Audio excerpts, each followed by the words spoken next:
So, yeah, we'll just go around and introduce ourselves and say who we are and what we do. Like, what is your, if you were telling a stranger, like, what it is that you do, what would you say? And we're not strangers, so, but you know,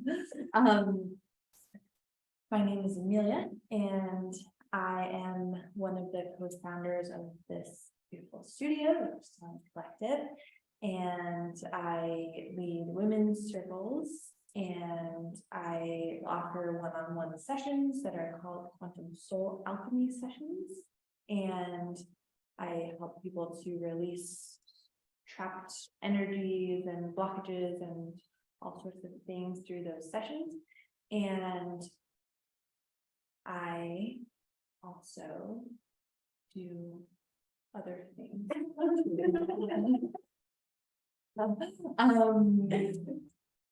I'm part of a special offering that me and the other co-founders here do together, and my part in that is yoga nidra. I really like to help people relax. That's kind of my specialty, I like to say. So I like to do, when I teach yoga, I teach restorative yoga, and yeah, I feel really passionately about helping empower other women to be fully in their power, specifically women who are in the spiritual world and on the entrepreneurial path. And I just want to do everything that I can to help uplift everybody, because that's how we all can grow and expand together.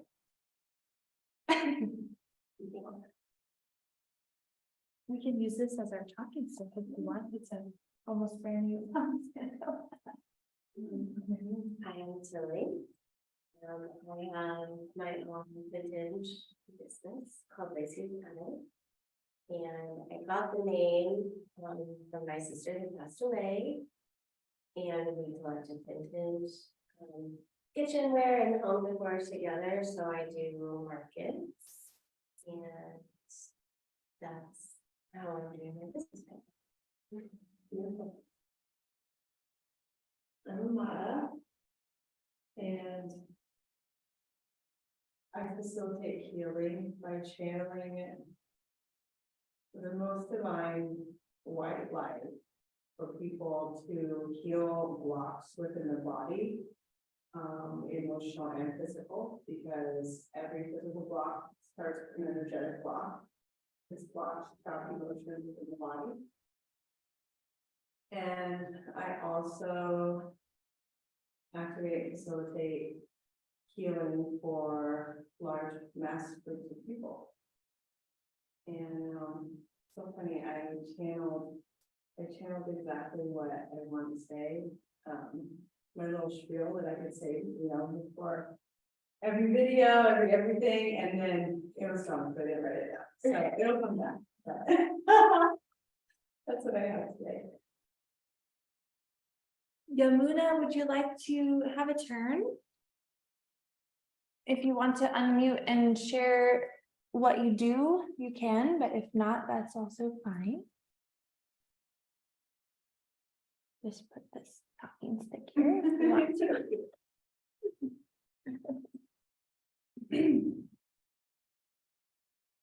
Oh, can't see what she said. Okay, no worries. She's at the pool. She's enjoying the sunshine. That's awesome. I know, this is such a cool weather. Oh my gosh, it must be so hot out there. Yeah, it's so nice. It's almost silly if you're not at the pool. Right. So yeah, today we're just kind of gonna have a casual, like, mastermind style meeting. Like, what are you working on in your business right now? Like, what things are you doing to grow or expand, or like, yeah, what are you working on, and like, do you need any support? And the idea of like having a group mastermind is like for people to kind of bounce ideas off of each other, and like if other people have resources that you need, like it's time to share for that. So it's less like talking circle style, like, okay, it's your turn to share, that's your turn, it's more like we can kind of go back and forth. Like if she says something and we're like, oh, that reminds me of something that I heard about, or that maybe this would help with what you're working on, you know, it's kind of like more loops like that, so. Yeah, so what you got? Hi. So what's going on? What are you always trying to work on moving forward? I am actually having a breakthrough right at this very moment with, my offerings and,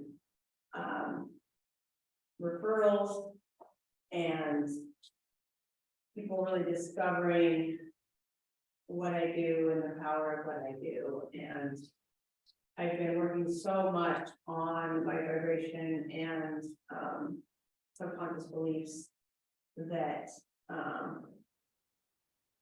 that I've released, you know, and moving into a space of receiving and being able to really take off with this. And I think my next step is branding, so I'm super excited to be here tonight. Yay. Yeah, taking a few stuff. Cool, yeah. Yeah, I feel that too about I can, because like this is what's happening, like, I'm like part of that. Right.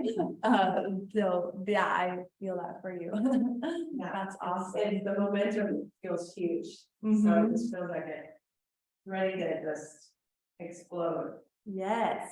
And it's a lot of it has been just me really embracing my authentic self and really not giving a crap about anything else or any judgments or whatever that may come with it. And the less I care about it, the less it happens, because I'm not attracting it, you know? So.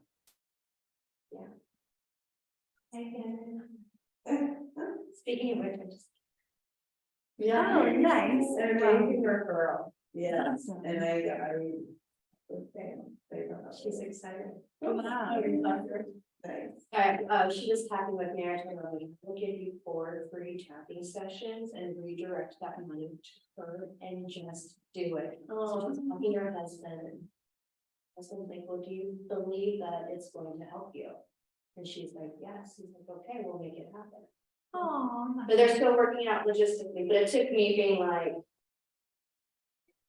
She's my friend, like, I will work with you for free as my gift to you as my friend, redirect what you're gonna be paying me and to her. And I told her, I was like, you work with her, the tapping is gonna work so much better. Right. Because you need to reset and then the tapping can maintain. Right. Right now, she's so stuck, I've been having with her for a while, but And there's something. having a clearing, a quantum clearing is what's going to allow her to be able to go deeper into being able to be reprogrammed. It was actually something very significant that's holding her back. Yeah, Yeah. and it's really cool that you mentioned that and picked up on that too, because she's like, oh yeah. About that, it's like, that's what's going on. The big one, yeah. wow. Oh, that's amazing, Yeah. Candace. That is. This is what I'm talking about, like, this is the way of like the new earth model of like how we're supposed to be working together to support and help everybody heal. It's like, Right. it's not just about us making money, it's like, how do we help everybody heal and like everybody succeed in their business? Cause it's like, that's what we're doing, like, we're trying to have like a spiritual business, but the goal is not to make money, it's to like help the planet. Right. And all of us all of us have a specific craft or a very unique thing that we bring to the table that just makes such a beautiful array of just. Well, I'm trying to get people to repurpose things that we already have rather than buying new stuff. No, New I stuff. love what you do. So, and Just wait a minute. Yeah. Maple anymore, like, yeah. I did that. big part of what we need to be doing is what brings us pure joy and what we're being called to do. And that's gonna open up so many doors. Yeah, I mean, I didn't know, like, I mean, I love vintage and I didn't think like. I would resell it, like I went through all these little different things, you know, doing my teacher training and like my breathwork training, you know, it's like, that's what I was gonna do, but then I was gonna make kombucha and sell it, and, you know, but I always like wanted to be on the I wanted to be doing that farmer's market style life, and so it's kind of like that, but I didn't know what I was gonna be doing, but it's like community, around people and. There's this lady that I really love. I talked about her before. Her name's Mia Magic, and she's a professional witch, and she is fucking killing it. She's so awesome. I love like everything that she says about just her viewpoints about everything. And I was just listening to a video of last night that she did a live on Instagram, and she was answering people's questions about abundance, and she was talking about like she has a really strong opinion about secondhand stuff. Like she buys all of her stuff secondhand. She doesn't shop on Amazon or big department stores or anything, because that's like how she is taking care of the planet. And then taking care of the nature. Like nature is our truest form of abundance, right? Like and so I just love her, because I guess it's like how you look at it is what forms the energy that you have around it, and then that determines, what energy you're sending out that comes back to you. But when I used to think about shopping secondhand, it felt like to save money type of thing, like being cheap. But I'm trying to like rewire that thought to be like, no, it's not actually about that. It's actually, it's actually because she was describing like how it's actually more of a lack mindset to be going to the department stores and shopping from there, because like there's just so much waste that happens through that, and like And then you always leave with more than what you went there for too. Yeah. Right? Like you end up leaving with more stuff that you don't need, Exactly. versus just going into landfill. Yeah. Cause I mean, for me, like going, like, let's say shopping at Forever 21. It's huge, everyone knows it, it's inexpensive, it's all the trendy stuff, but that stuff doesn't last here very long. It's trendy for a couple months and then you're over it, or the quality is so bad, you have to throw it away. And so it's just like, my whole thing is, I love going and finding those one-off pieces, because there's not going to be 5 of them or more, there's one, and it's like, no one else has it. It's gonna be like silk or cotton. Yeah. It's not gonna be polyester or rayon. Yeah, unless you're buying like stuff from the stuff.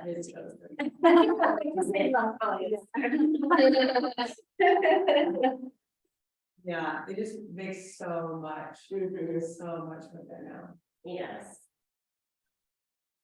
well, we're just going around talking about what we're working on in our businesses, and like how we're, talking about how we can help each other do that. Kind of like, I think, but the last, no, you didn't make it to the last one, huh? I didn't know it was you. She Oh. was earlier. It was the one before us. Okay, sorry. Well, kind of how like at the end, we were doing kind of like an open style circle, just talking about kind of going back and forth, and so what are you working on? So I'm working on, so Gemini New Moon is coming up. Which is why I feel like it's so great that you have us doing social media stuff right now, because it's all about like root chakra clearing and like being seen and being heard and being authentic, and like building off the authenticity and creativity and from like last moon cycles. And so I have really been kind of working with organizing myself to create ease in my work. Is really what I'm working on right now. And I've done it a few times today where I've played around with words without realizing, but anyways.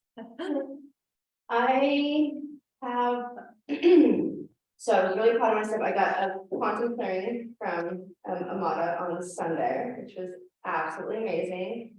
Woke up and like, since then, I've been like so incredibly productive. Like, I just feel like every second of my day I'm doing something. And even if I'm not doing nothing, it's amazing. Like, but I'm not thinking about what I have to do. I'm just getting it done, which is very different. Like, I haven't looked at a to-do list, but I'm not marking things off, but I know I'm getting shit done. I'm getting more stuff done than if I was looking at that to-do list. So there's just like this difference. I don't know, there's just something different. And I purged over 2,500 emails in 2 days. It was like, that had been a 3-year-long project that I had been putting off and like procrastinating. And I was like, you know what, I got these emails I need to send out. I know there's emails I have like delayed on getting back to. My inbox is insane. And I sat down for 2 days and I got rid of 2,500 freaking emails. And I'm looking at my inbox right now and it seems like the number 365. Wow. And I opened up my email. So like, but doing that, like I got to organize so many things. I got to like download the content that I've been needing to download. Like I didn't delete it from my inbox because I need to download that file, or I need to put it in this, and it's a bookkeeping thing, you know? Like, so I figured out like just a better system of organizing. I printed out all the documents I needed for bookkeeping, and you know, like I just felt like I got a lot of this stuff done. There's just all the background stuff of the business that no spiritual person wants to do. And I sat down and I did it with a big old smile on my face, and I felt so good every moment. And I thought, like ease, bringing ease in my life. And like I just felt so accomplished, even though I was looking at it, it's like, you know, I didn't need to check things off of a to-do list to feel accomplished. And like I just feel like I kind of got out of stagnant. Thank you. And there's a lot of lymphatic drainage, like, you know, my Tai Chi Qigong practice today as I'm like doing my warm-ups and stretches, like there's stretches we do that, you normally just feel that, like you feel the stretch, right? You're like, oh yeah, there is a stretch there. And now I don't feel it. I feel like I don't feel anything, and that's saying something for the grief that I've been carrying in my lungs. Like, I didn't even work on the lungs, I'm just it wasn't being held in the lungs, was being held in the nerve system around the lungs, right? And so, yeah, there's just so much that goes really good. I feel like I'm not falling back into just distracting habits. And I just love all the synchronicities of everything too, because as I was purging emails, something came up in my email saying, like, watch this webinar about time management. And I'm like, pull it up, I'm like, oh, this is really interesting. And I start watching it in the background as I'm like purging emails. And it talks like this, like, okay, well, you need to close down all your social media, close down here. You give me your attention if I'm here giving you my attention, and I'm going to teach you how to like optimize your time. I'm like, oh, fuck, okay. Close everything else.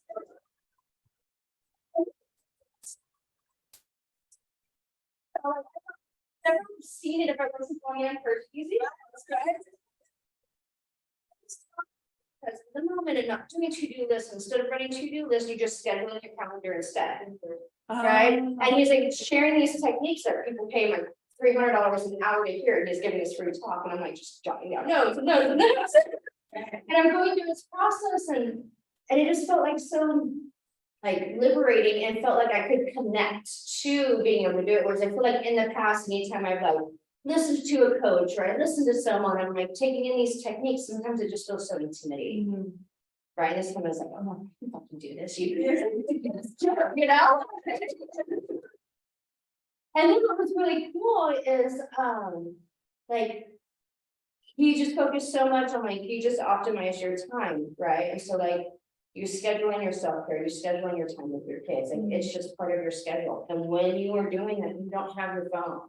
Yeah. And so there's so much what he was saying that I just love and resonated so much with, and that's a lot of what I do. Like a lot of times I'm like, I'm sick and tired of just being on my phone all the time, feeling like I'm working every little minute here and every little minute there, and I just want to streamline things.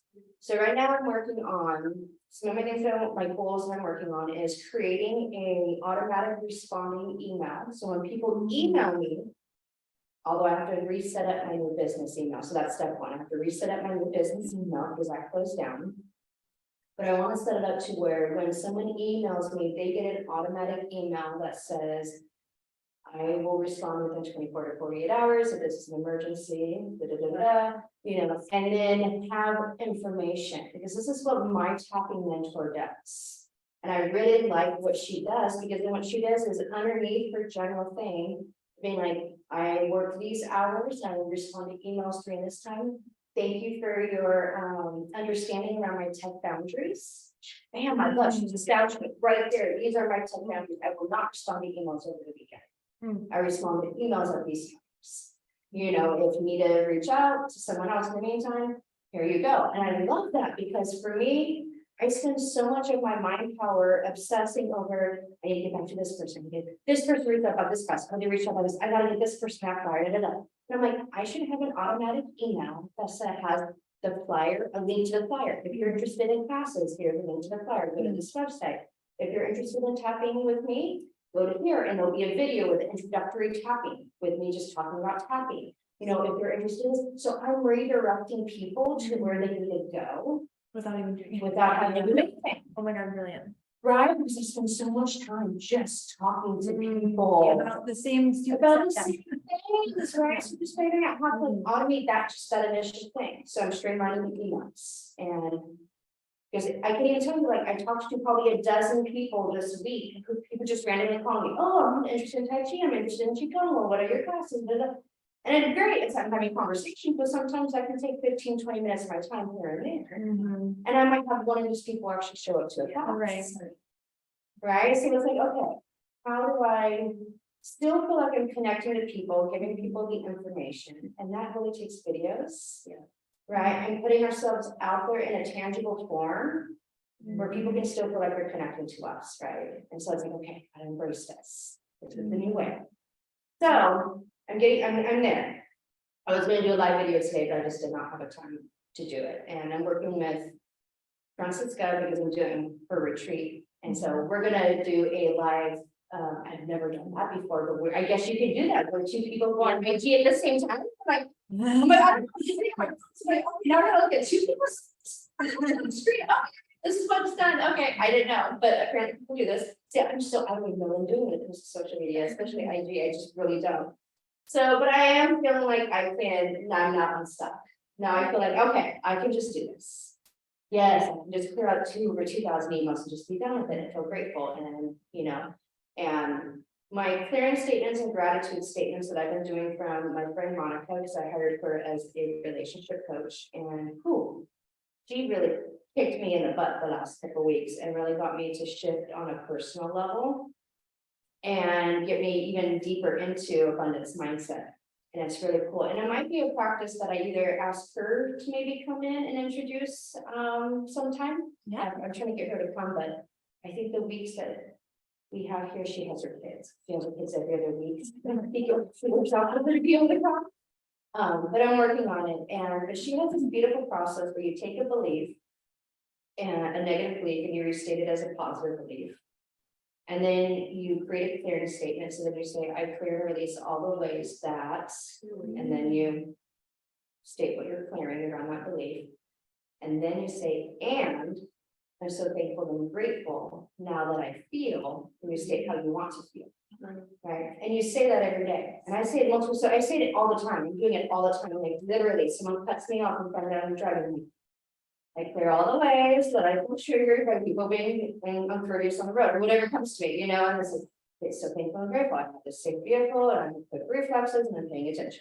You know, like every potential little trigger, I'm doing that now with. And I'm noticing I'm not triggered by anything right now. Like, I don't know, like it's just things are happening all around me that I'm thinking to myself, like, you know, 2 months ago, 3 months ago, I would have been triggered.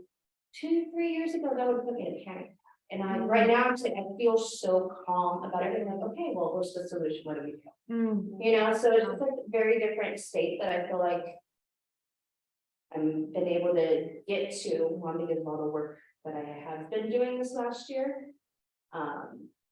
But yeah, there was a big shift.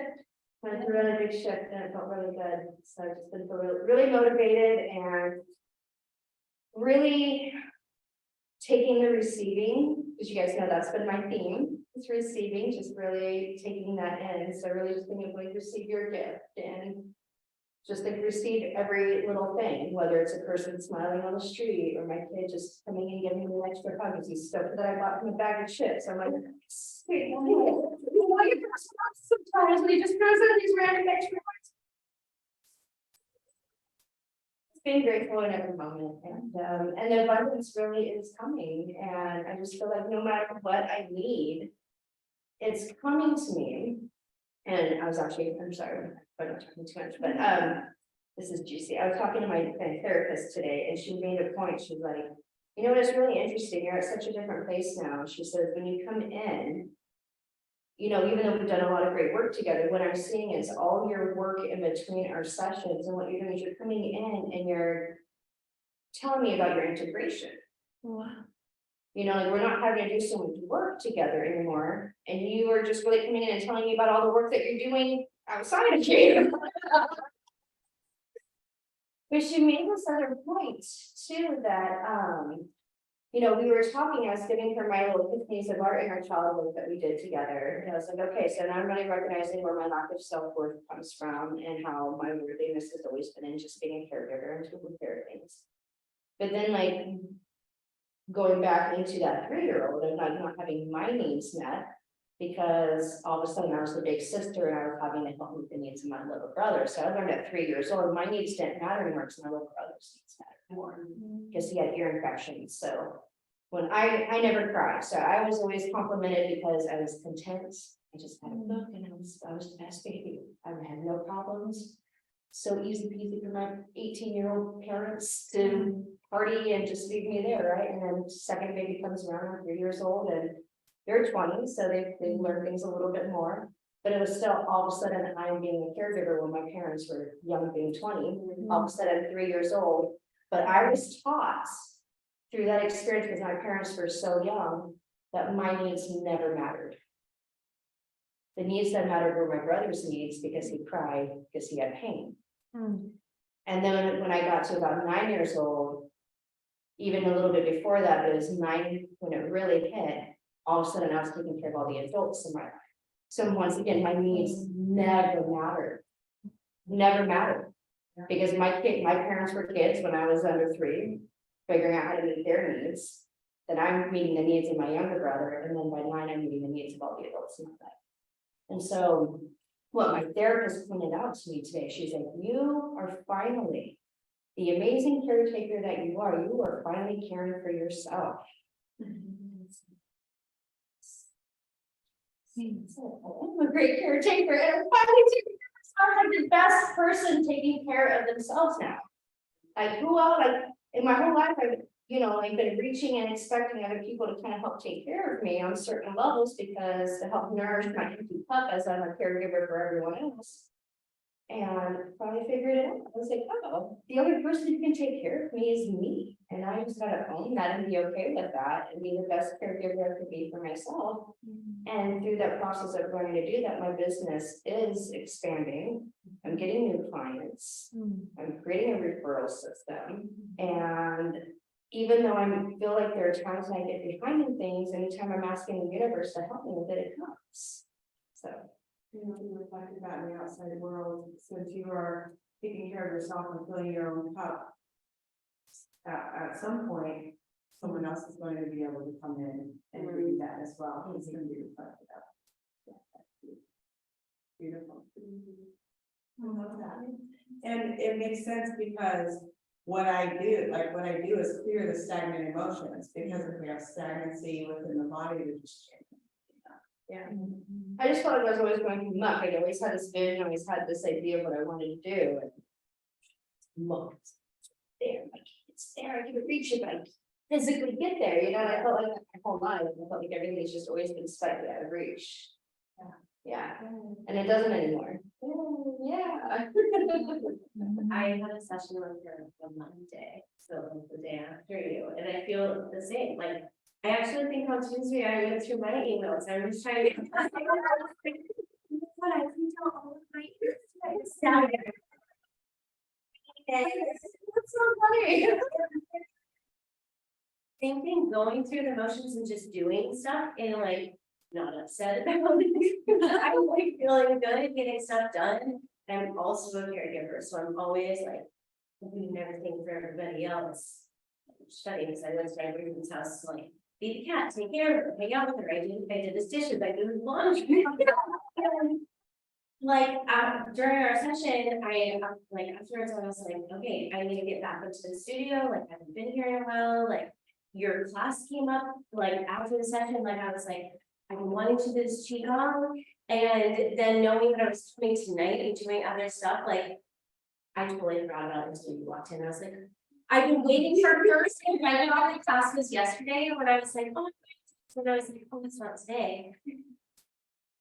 I know, it's why I need to schedule it, because I thought we did not like a to-do list. Right. Because those get lost, and like, I used to do that all the time, and that's something I learned from, I had a coach back in San Diego, Brandon Barber, and like a life coach, like also a business coach, and then I was in Mary Kay, so I like learned all these like really good tools that I still use, but you know, I have my calendar because I need to handwrite stuff to like remember it.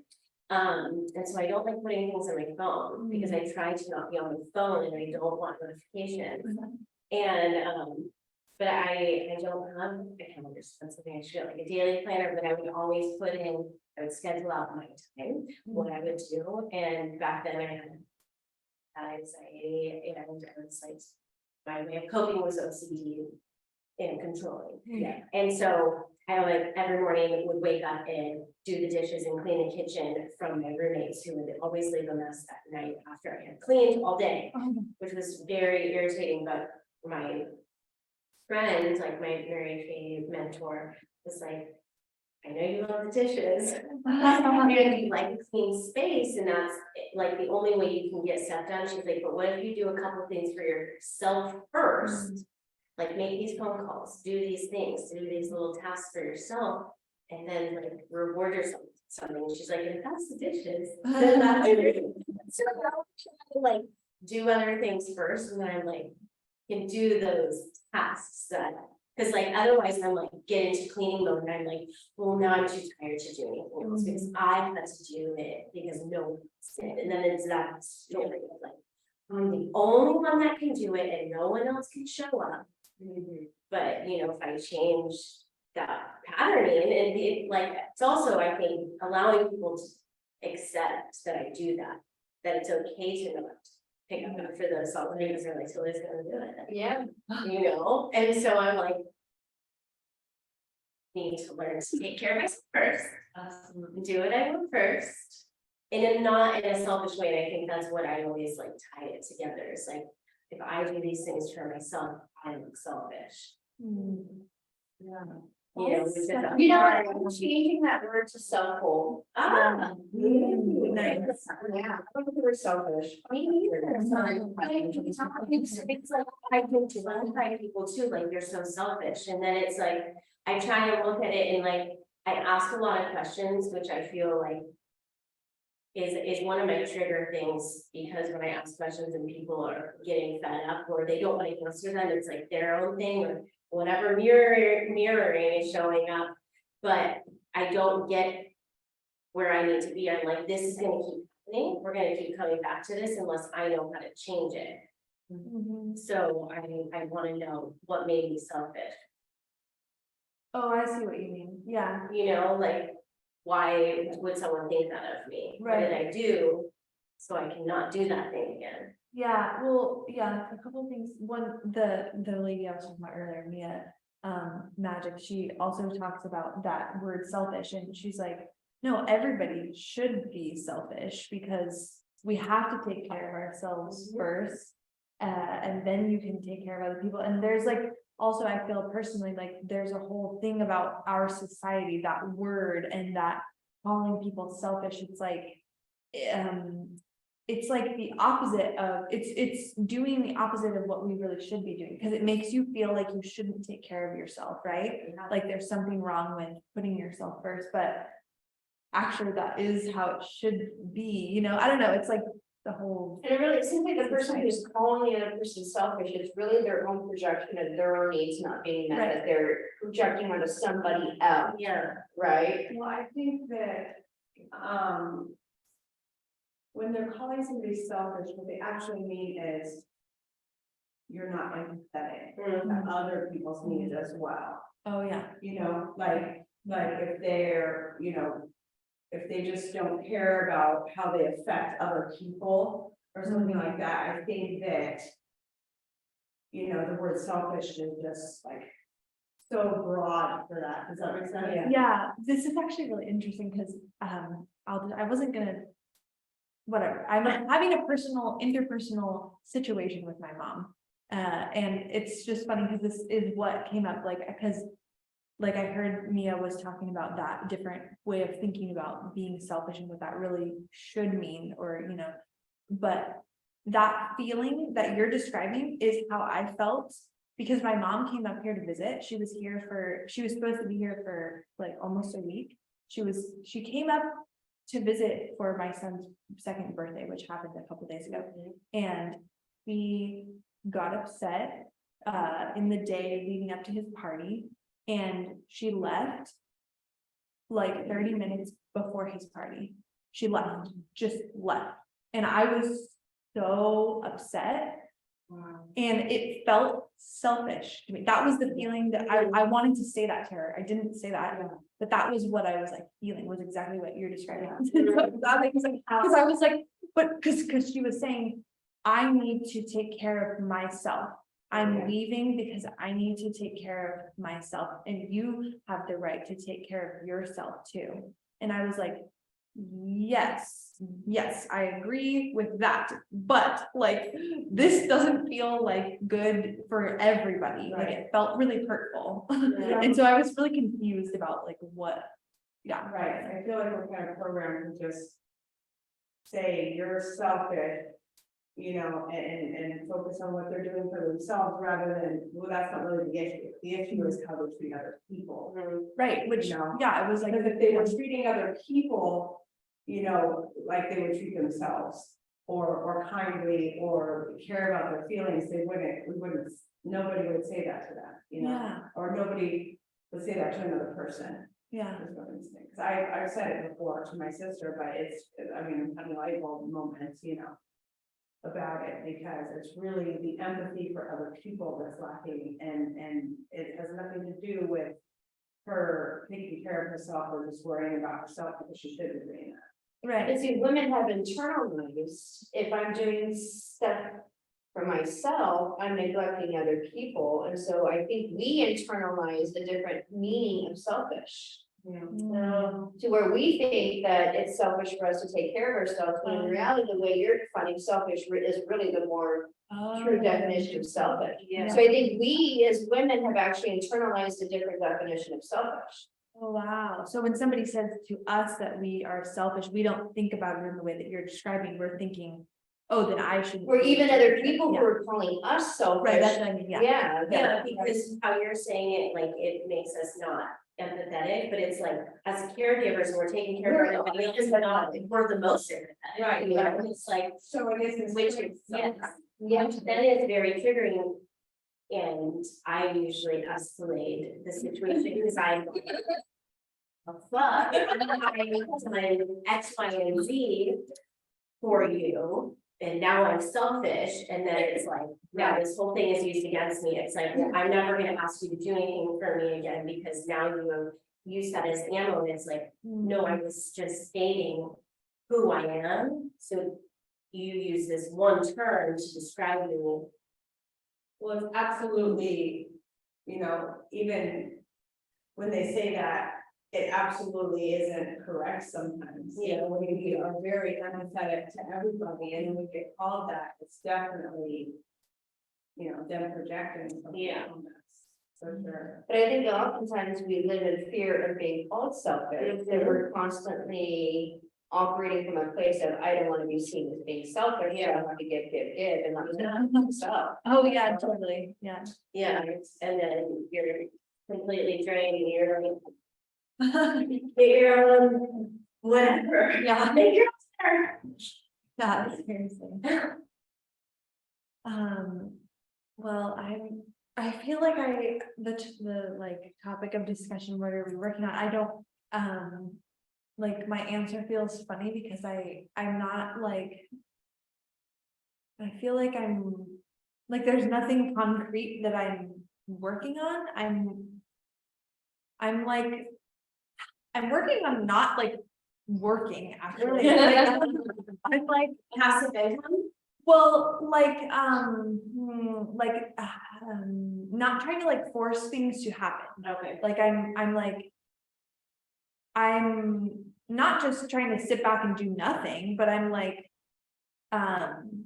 more of like letting things flow naturally and not like, I feel like I have to do this thing, you know, so I'm gonna like force myself to post on Instagram because I feel like I have to for my business, you know, it's like, no, I'm just gonna wait until I feel that burning desire to like create something that I feel like I want to share, and then I'll do that, you know, but it's interesting, because of the sessions.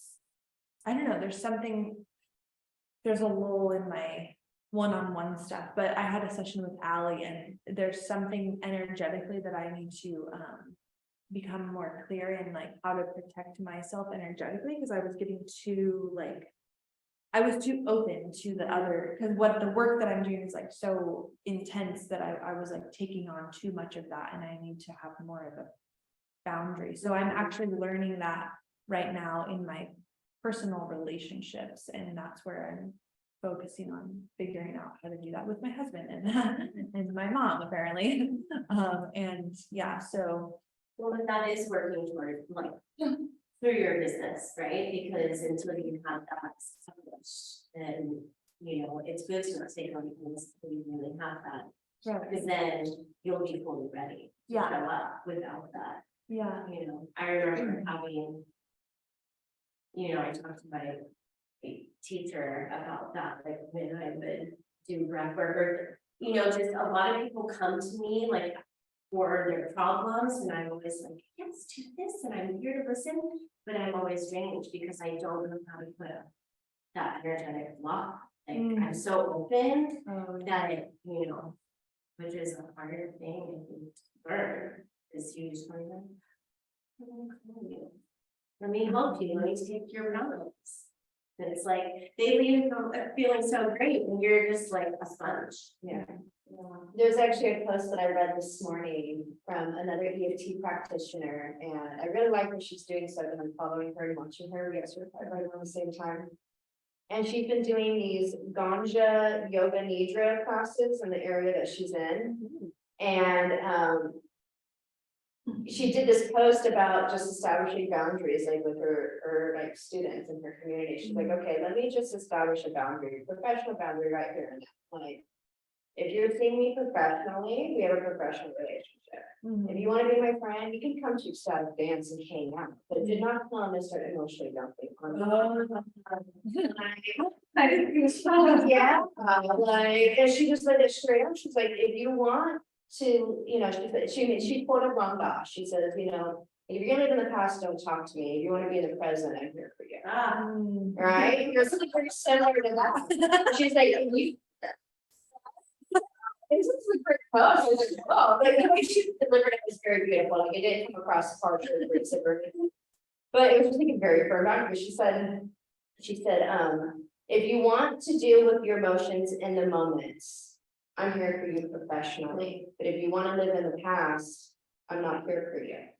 You want to be my friend, come meet me at ecstatic games. It was just like such a great way. She's like, okay, I'm here for you professionally. And like, if you want to be a friend, we're gonna go have fun. Don't emotionally dump on me like I'm your friend. I'm not your social media mentor. And it was just like this great, beautiful, like way of establishing a boundary, like way to value yourself. But because how many people do know that we do and just come and dump on us, right? Without any kind of that monetary exchange. Yes. Right, or some kind of trade, you know, like. But what I started doing, and I don't do it all the time, you know, there's moments where you're really like, you call somebody, but calling or asking first, like, do you have the space right now for me to, you know, talk to you about, you know, I just got to love my sister, whatever it is, and asking for permission first. Yeah. And setting that boundary so they know to do that when they call. Or text, whatever, because there's times when it's like, I want my friends to feel like they can trust me and talk to me about things, but I also have my own shit going on. And they don't know what I've gone through during the day, and now you're dumping it on me, and like, now I don't respond, and now I feel like a dick for not responding, and I feel like, as well. I come into a gray area where people ask me about ascension and stuff over social media. Oh. And, you know, I'll try to come back and forth a little bit, but then there's almost a turning point where it's like, okay, I'm like, This is where you have a video on YouTube, and you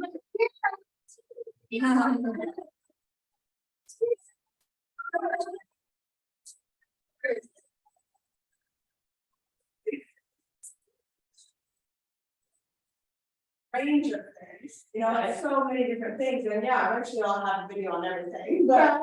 yeah, But, also it's like, where to draw the line. You know, to be like, okay, this is, if you need coaching. Mhm. This is- You need your coaching, again. And there's like partially like there, that is nice to have a little bit of exchange with people, right? Who want to get to know you or something for that work with you or whatever, you know. Right. But yeah, And no, that's, and then it's just, yeah, that's where the gray area is. Yeah, yeah. Because where's the line? right, and what you could almost do too, is even on social media, I don't know if you can do this with personal, we can do this with your business messenger, where you can have an auto reply.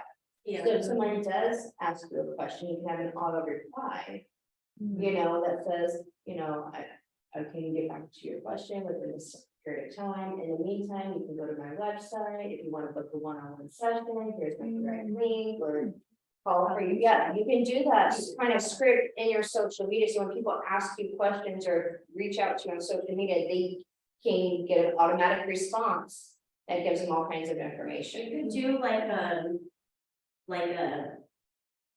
consultation with people and have like some type of deposit, and like you do the consultations, you have their deposit, if they want to move forward with the session, they pay the rest, and if it's not a fit, they forfeit the deposit, and that way you got something for your time and you see how it works. It's a good idea. You know?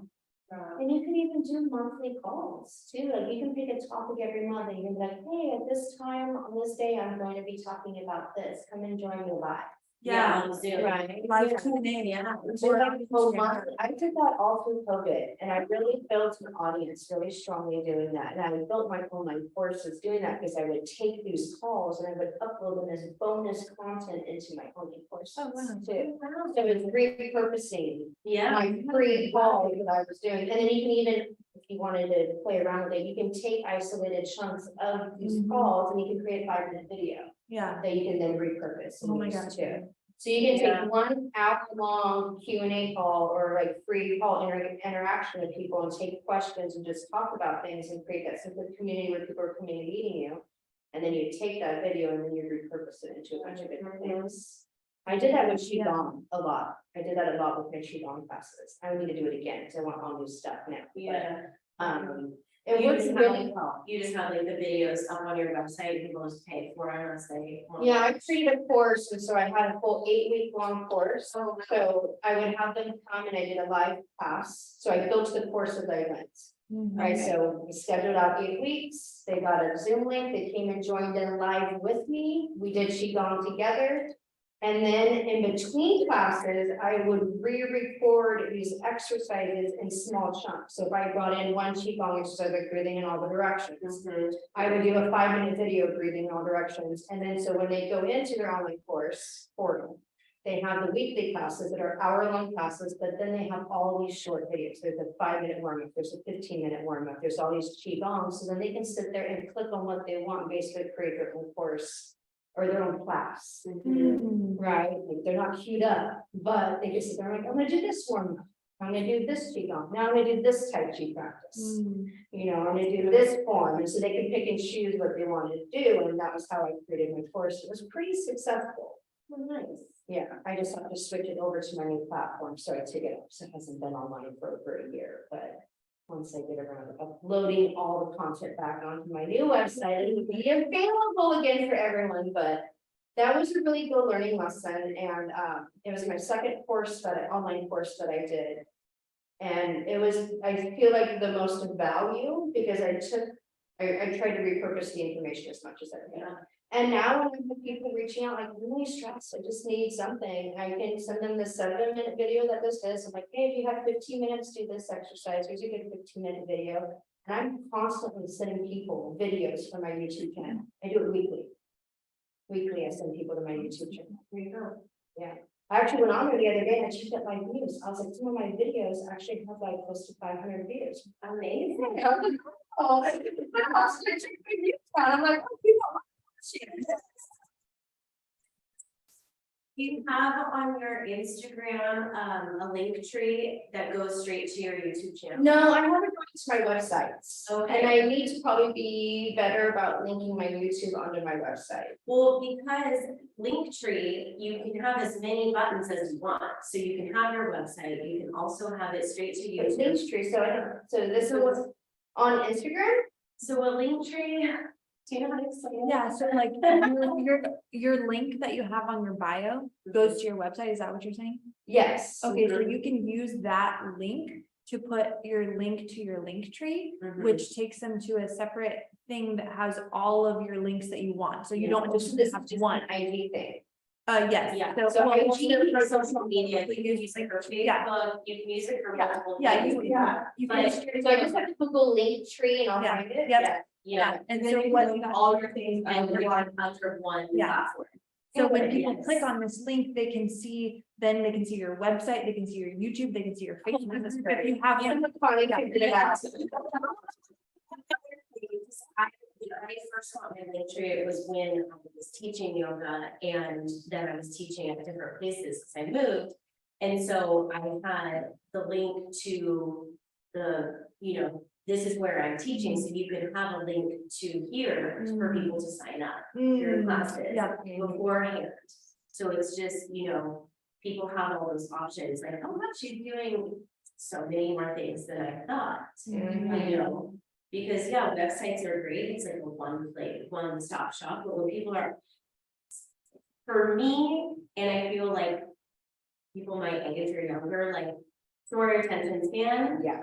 and we're trying to work through. And those menus things. get lost Like, on the phone, yes. like you can't see menus of Exactly. websites very well, so you don't get to see all the info that's available. Exactly, so like, I think the direct, like, well, I just wanna know what it is and where it is and when it is, so it's like, okay, great. Click on here, this is where the class is, this is when it is, and this is how much it is. What Yamuna did and what I'm about to do, I don't have a website yet, and, well, it's not finished, and neither is hers, but what she did was, you can take a Calendly Mhm. and list all your services and everything like that, and link them straight to your link tree, so it can skip right over. Alright, because I have my Calendly on my website, but it would be nice to have at least two. Yeah. Link something like Linktree, I'm gonna totally get that. It's very. And it's free. easy to use. Yeah. It's free. Totally, yes. And it's so easy, yeah. I'm so thankful you're paying for everything. Yeah, I'm so grateful that I can pay for everything. Look at that.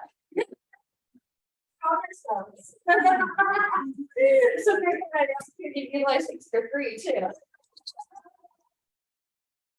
Master class. Was that a live class? It was, and let me, because I caught it on Instagram, because you know how Instagram and Facebook are, as soon as you watch something, they freaking know, Big Brother. And my Instagram, I'm like, oh, I just watched that was in my email. Share it with you, it's really good. His name is near something. So he was brought on, so the guy who interviewed him was from Mind Valley, if you're familiar with Mind Valley. Yes. Yeah. And so his course is in Mind Valley, so they were promoting his course, which is part of Mind Valley. So if you don't know about Mind Valley, check them out, because Yeah, my That's dog is awesome. but I forget their names, I wasn't paying that close attention apparently. You said you were taking notes. no? I was, it's not the names. I was doing the value, but not the names. Well, we are going to shift gears and hear from our featured woman, JESS FERRIGNO. Am I saying that right? Let me turn up my volume so we can hear you better. I should have connected to the speaker. I'm trying to figure out all of the tech stuff. Next step is to Bluetooth the speaker to the laptop so that we can hear that better. But hi, Jess, are you there? That sounds fun. Yeah, can you hear me? Yes, luckily we're very, very close to the laptop so we can hear you. Okay, cool. Yay, We I'm can't happy to see be you on here. demo. Are you gonna keep your video off? You can't see my video? No, it just looks black to me. I don't see you. Oh, Oh there you no, go. the internet might be unstable.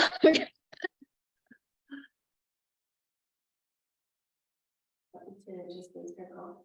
Huh? Uh, Did she get dropped? are you I think still she got there? dropped. Yeah, I think it dropped her. really?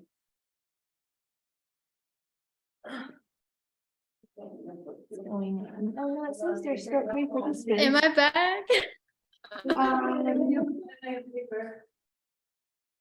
I can hear you, but I can't see Can you. you see me? No, you Oh my gosh, same. The internet has been so weird lately. Oh, yeah. You're connected to your Wi-Fi? Yeah, Oh. Oh, there you are. okay. Okay, cool. Maybe we're in now. Okay, cool. Well, we just spent the first half of the meeting going around and talking about our businesses and kind of what we're working on.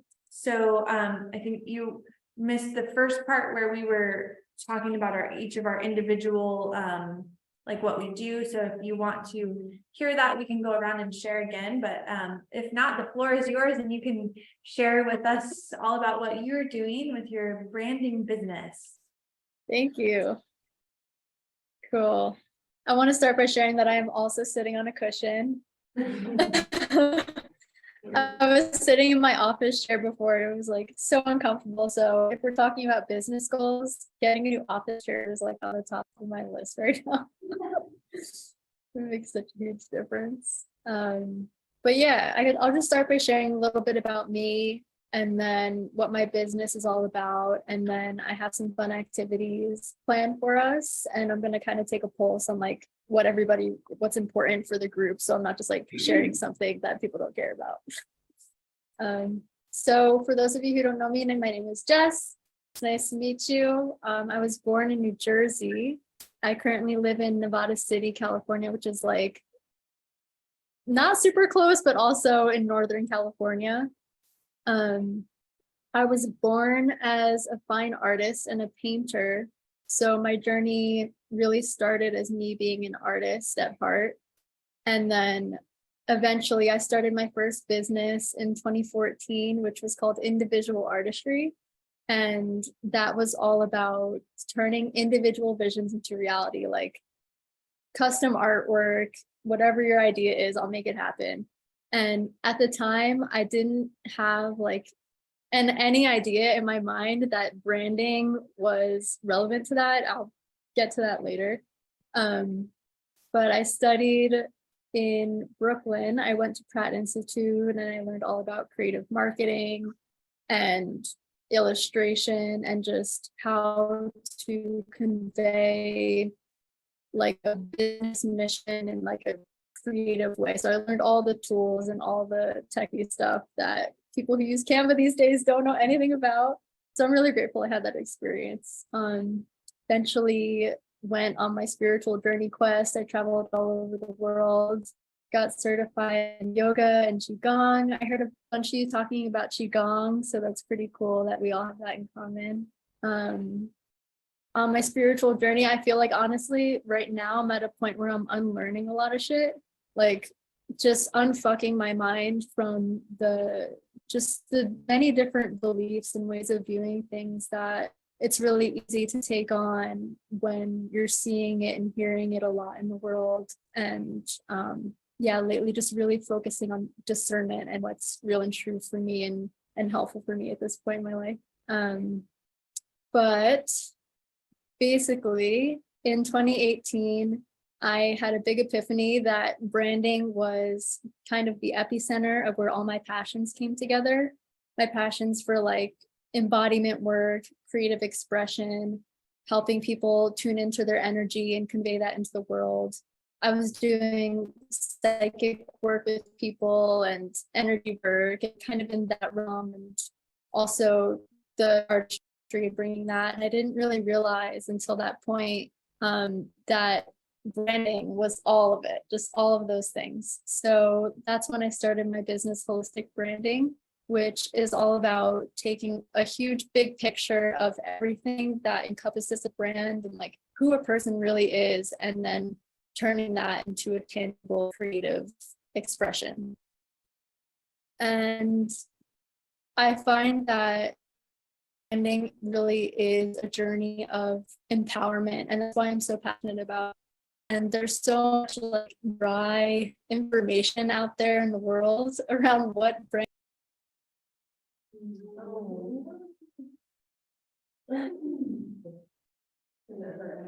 Yeah. Yeah. Oh man, we lost you. I don't know. Oh, it says you're still there on here, but I can't hear you anymore. Can you let me know when you can hear me? Okay, we can hear you now. Okay, cool.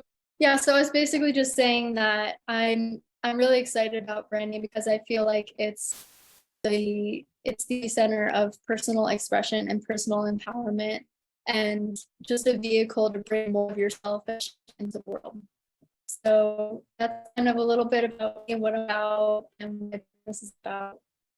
And I have a couple questions that I want to ask the group based on branding, and get a pulse of like you guys with it, what it means to you, and then I'll do some fun activities. So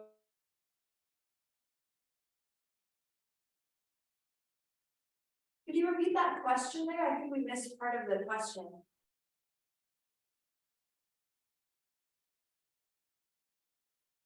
We can't hear you anymore. they're very with, I don't know what is going on with this internet. Yeah, now I just heard you say that just now.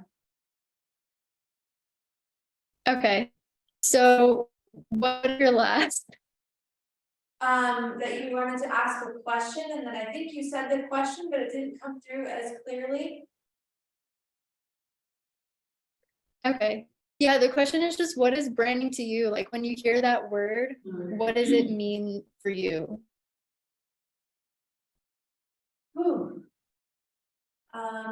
To me, the first thing that I think of is like, having everything looking cohesive, like when you are looking at someone's Instagram feed or their Facebook or their website, there's like a clear color scheme and everything seems like it kind of goes together and yeah, like I think of other aspects. I'm just thinking of the visual part of it, but it looks professional and you look like you know what you're doing. Isn't it in a way like how you're representing the personality of your business?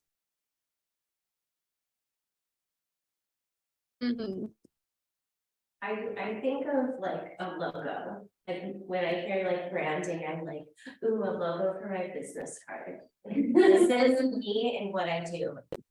Right.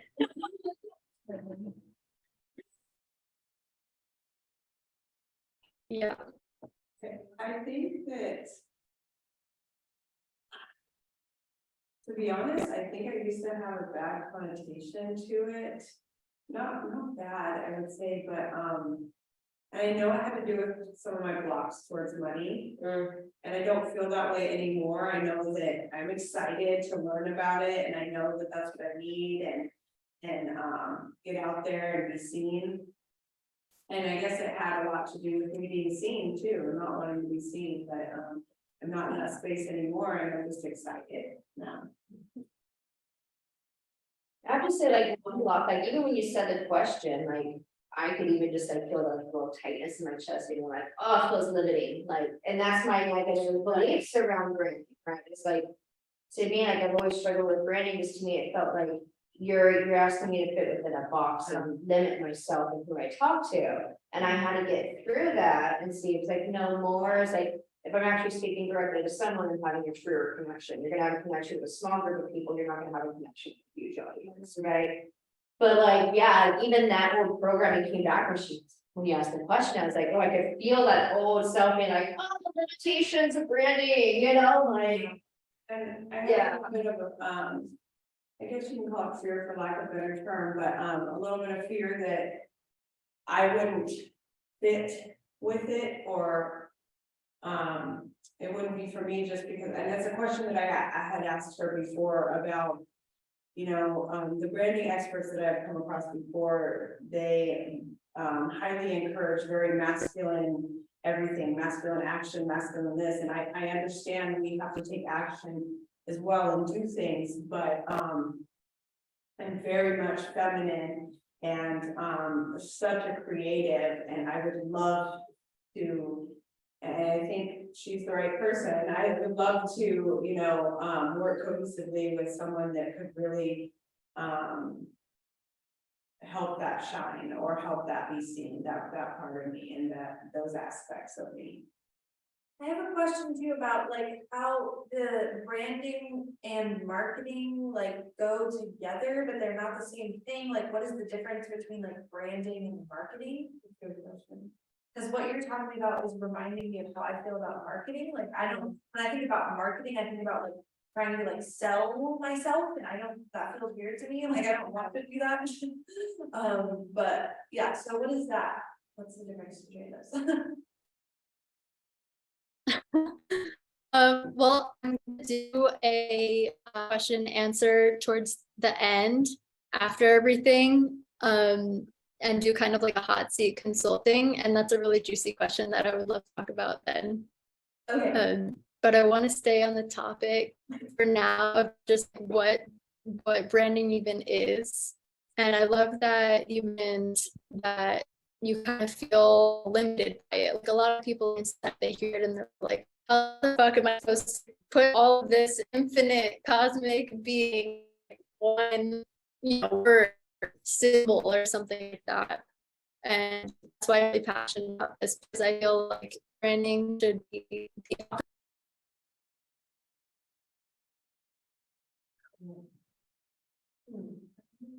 Is Mercury in retrograde right now? I know we can call this Gemini, you know. Yeah, Jess, you're coming in and out again. I wonder if dial-in would work better, and we could just hear you.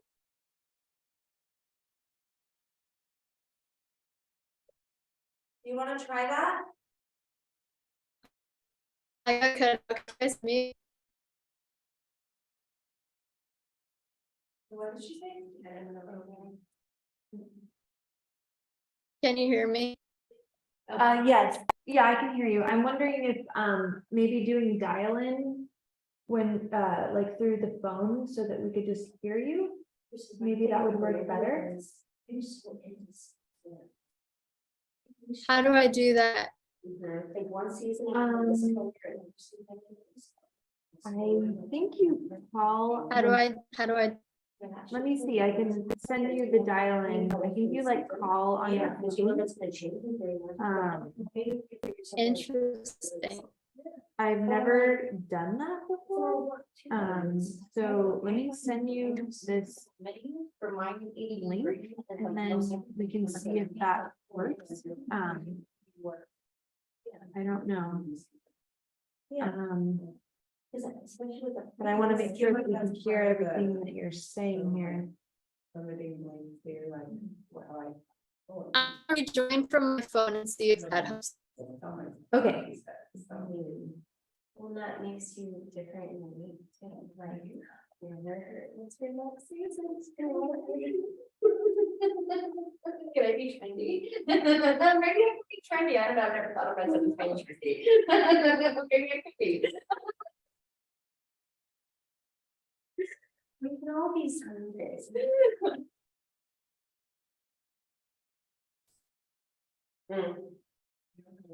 See, bored. No.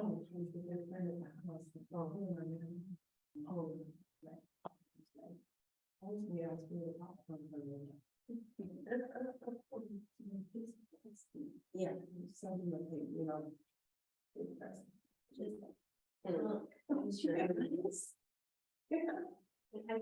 Is that it?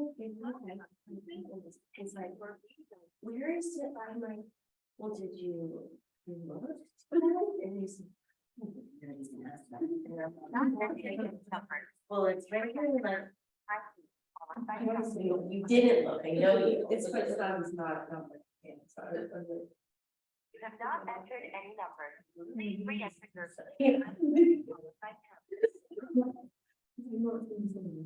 Yeah.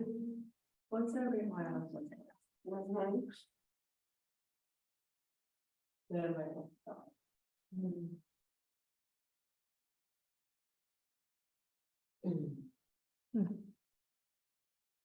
Can I use your notepad for a Of second? course.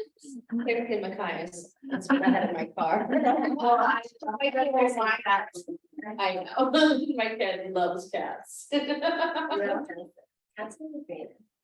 I have a lot of vintage cat stuff right now, which at my last market, last weekend, people were like, "Oh, cat," and like, I ended up telling someone about that, yeah, people are like. Right on time.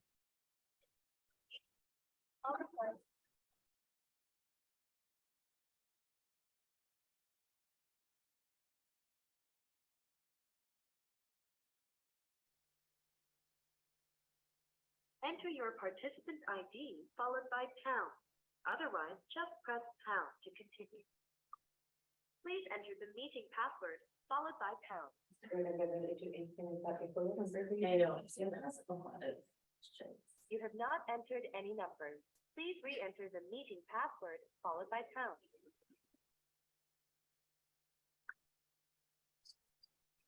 You have not entered any numbers. Please re-enter the meeting password. 1, 6, 6, 1, 3, 5, 5. This meeting password. Oh my God. I know, I should know that. Could she just call like and not be on the Zoom part? You just have her and just have her, yeah. Six. Maybe. Maybe I should check in with them, how you shoes. Am I in now? Can you hear me? Oh, yes, we can hear you now. Yay. Okay, so I dialed in. Oh, cool. I'm glad that's working. I was just trying to figure that out myself. Yeah, thanks for sending that. I wish I could see you guys and that you could see me, but I think this is the best we'll have right now. Yeah, at least we can hear you clearly. That's the most important thing for sure. Totally. Cool. So does anybody remember where I left off before all this happened? Yeah, you had just asked us the question about the branding, what it means to us, and then you were going into explaining what branding is, I think. Right. Yes, I was talking about how ideally branding is the holistic picture. It's a way to capture your true energy and your mission and everything that makes you who you are and communicate that in a specific way, in a way that doesn't make you like cut off any part of yourself. So I was saying that I like how it was mentioned that branding can be feeling like this tight thing that we feel like we're limiting ourselves, because I'm kind of really here to rewrite that and make it more about just actively expressing ourselves for all of us and like all of who we really are. I love that. You're gonna want to do, okay, first, you're gonna want to make this important, more courage. I can't really hear. Oh, damn. I wish I could hear what you're saying. Oh, were we supposed to respond to what you said? I'm sorry, was it a question that you asked? Yep. Can you hear me? I can hear, yes. Okay, yeah, we heard everything that you said about branding. Did you ask another question? I did not, but I heard someone talking, so I wanted to hear if they interjected with something. Oh, I'm sorry. Maybe there's some background noise. Okay, that's okay. It's hard to not be able to see, but I'll just get back to it. At the core of it, it's really a series of associations that people make and establish in their mind. So like the words and the images and even the people that you associate with as a brand or as a person creates an idea or a perception about who you are and what you stand for in the minds of your audience or whoever's witnessing that happen. Because really a brand just without the name is like, it's nothing much. Really, we have to put out all of these images and statements about who we are and what we stand for, and that's really what helps people get the picture, essentially.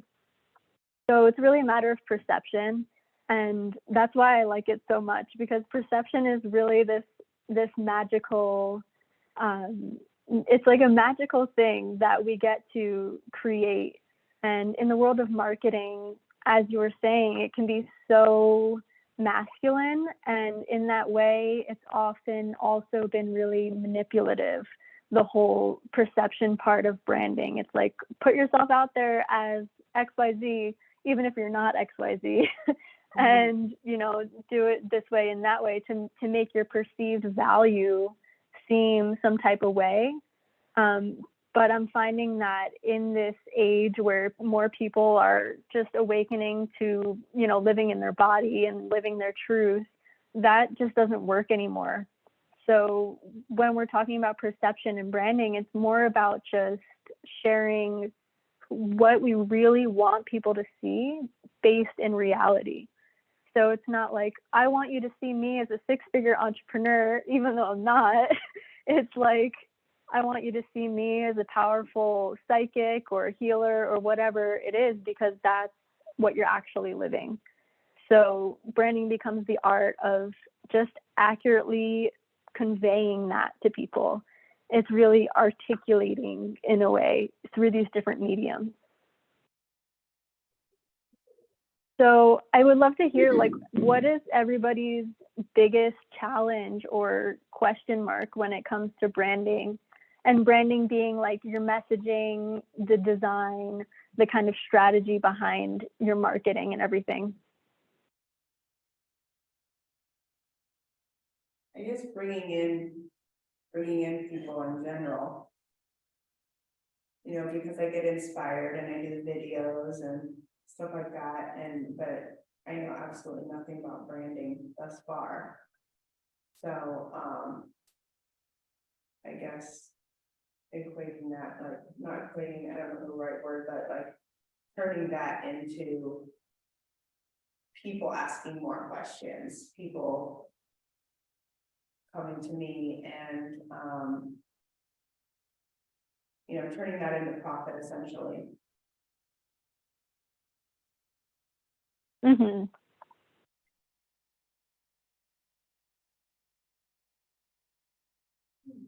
Thinking that way, your branding would be building curiosity.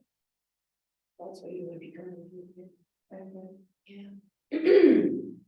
Like boosting engagement. Yeah, boosting engagement.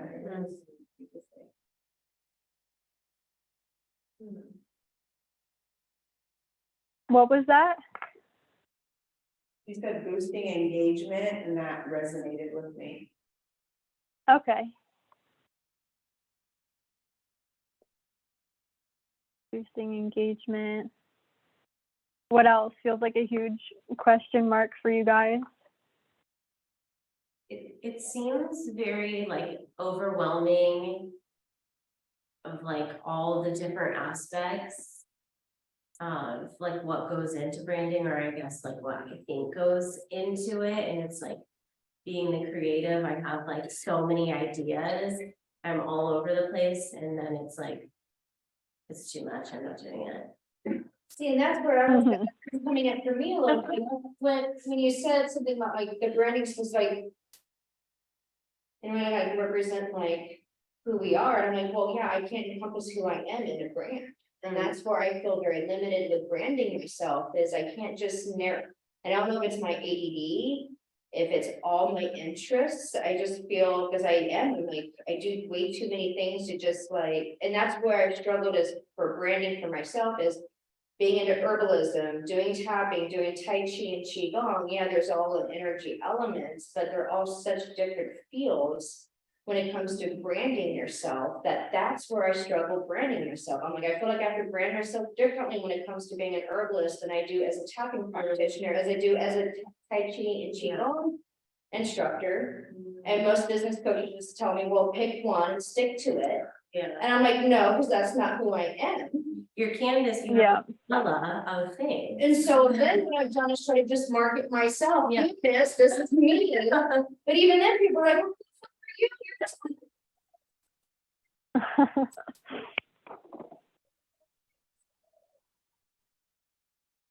Yeah, I've also had people tell me to pick one. It was the worst. And it goes on in my head.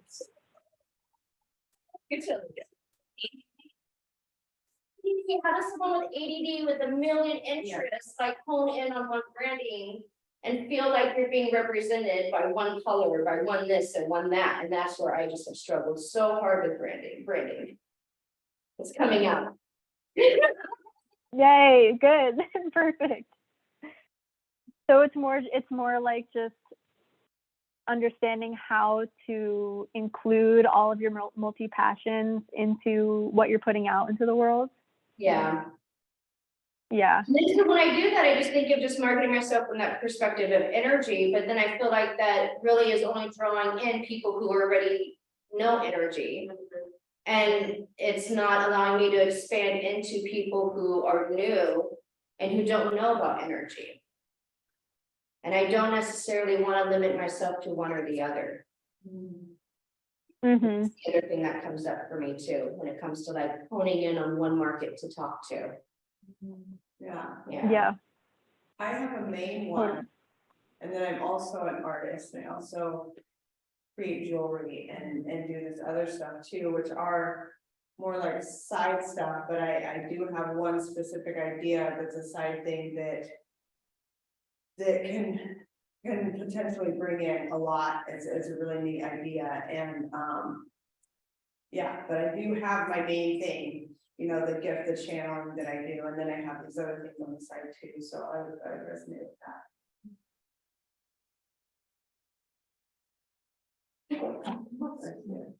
So when it comes to that, like, what's the biggest like question that you have around it? Me? Yeah. I was just saying that I resonate with that too. I guess the biggest question that I have around it is, would I add that into my branding, or would it be separate? You know? Yeah. Okay. Got it. Yeah, like should you create a whole nother Instagram, or do you share it on your stories? Or- on your feed? Or even if it's under the same page, Yeah. do I just make separate? Links on your one page. Yeah, or separate posts about it, or are all those? Do I have separate pages for them? Or do I have all of them on the same page? You know, like my energy healing plus the stuff that I create in my art and stuff like that. Yeah, Yeah, like on a website, how they have like the pull down bar, and it's like the about me page, and this is what I do, but hey, shop my stuff. Yeah. yeah, Yeah, so I have run into that before about like Instagram and stuff like that, if I'm going to be putting it. I feel like it's possible to just put it all on one page, but I'm not a branding expert, like I said, so I don't, that is a question that I have. And I like that you asked that because that's what I do. So I'm curious what her thoughts are on that, because I feel like even though I have my personal page, I have my business page, and on Facebook, I have two business pages, because I have one for herbalism and one for Tai Chi. And honestly, I share everything on all of them. I really do. Like I create a post, it gets shared on all of them. Sometimes I change the timing around, so it might show up on one day on one page, another day on another page. But what I find is I think it kind of, I don't know if it's working. I feel like it's working to some degree, but it's obviously not really working because I don't have a lot of followers. So as I say that out loud, it's probably not really working for me. Right. But I'd love to hear your thoughts on that, if you could expand some more. I have my personal on, it's all in one for me, so, but I know that might not be the way. Yeah. Yeah. So a lot of everything that you guys are sharing about is definitely one of the main things that I felt like we'd want to talk about on this call. And that's like how to fuse all of our multi-passions into a brand, and do we need to, and should we even do it, or how does it work? And the thing I'm most excited to share about that is that there's a way to make it work. And the way that I like to approach it is through finding a common theme that unites all of your passions. Maybe not all of them. Of course, we're going to have some passions and hobbies that we just have for ourselves that aren't as relevant to our business. But for something like what you just shared about how you have the herbalism and the Qigong, both of those things are within the wellness world and umbrella. So in that way, wellness is the thing that unites them. So if you were to have a page or a brand even that was more just focused on wellness, you can talk about these things within one page because it's under that same theme. Does that make sense? And I've done self-care in the past. Like, I feel like for many years I branded myself as a self-care practitioner because I felt like everything I did was encompassed under self-care. Right. Exactly. So whatever that main thing is the theme that the brand circles around. And then that trickles into the messaging too. Like, there's different aspects of herbalism that you love and are passionate about. There's different things about Qigong that you love and are passionate about, but there's certain things that connect them too. There's underlying reasons why you're passionate about those things. And if I had to guess, it's probably because you want to see people thrive and be in their wholeness and live their best life, something along those lines. So that message, whatever it is for you in your own words, is that underlying theme that kind of unites everything and establishes that common thread, which is like the ever sought after consistency that everybody's talking about in branding. That's my best recommendation for how to approach that when it comes to messaging. Okay. That's super helpful. Thank you. Yeah, for sure. It's like friggin' breath of fresh air to realize that, like, oh, okay, there's a common theme to this and I don't have to separate it all and like spend 10 hours a day working on like 5 different Instagrams. Yeah, because it's nice for whoever's obviously running the business to be in one place, but also the consumer to go to one place and pick what they want. Because when you're having to go to different websites or different Instagrams, it's to be too much, and then you're like, I don't want to do this. Right. Deters people from even coming to you in the first place. And they build a liking for you. They want to see Exactly. Yeah. Yeah. And different brands I like to think of brands like as their own entity, like as their own being with their own energy and their own vibe and their own archetypes and everything that resonate with that specific brand. So if you tune into the energy of your brand and you feel that it matches up and aligns with the different services that you offer, then definitely go for it. And then there's also some cases where brands are like their own energy completely altogether. You know, you might have an artist brand that's like super rebel and outlaw and like badass. And then you also might have like a VA business that's like really professional and focused on being like a caregiver. And it's just like a totally different energy. So I want to just leave room for both of those possibilities too.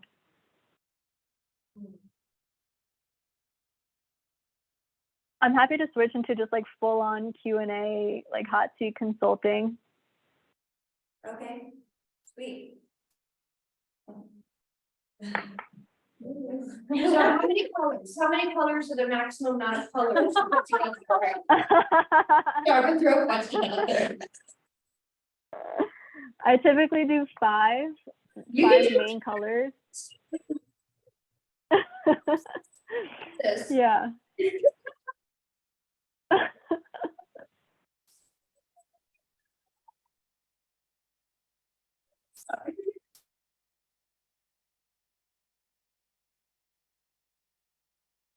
It's amazing, 5 colors. Great. The 5 different shades of or she can't come over Are here. you still there, Jess? Yeah, I'm still here. Okay. So yeah, talk to us about color space. What is it? Yeah, can you just talk to us more about colors, like how can we, like, I mean, we all play around with colors to some degree, so we all understand like color therapy, but like. Yeah, I don't know, like, really, you can combine up to 5 colors, you're like, my brain's a little scrambled right now, I need you just to expand more about how to combine the colors and how to work with them for branding. So the question is how to combine them more than like how to actually figure out what colors are for your brand. I don't know, like, I don't see how I can combine 5 colors together unless I am playing with Dracos. But yeah, so like, is there a dominant color and then you have like a secondary color? Like, how do you play around with the colors to make them aesthetically pleasing? Like, is there kind of rules to this? You obviously probably want to Yeah. complementary colors or work with like the color chart to some degree. So you're working with colors that really work well together. Yeah.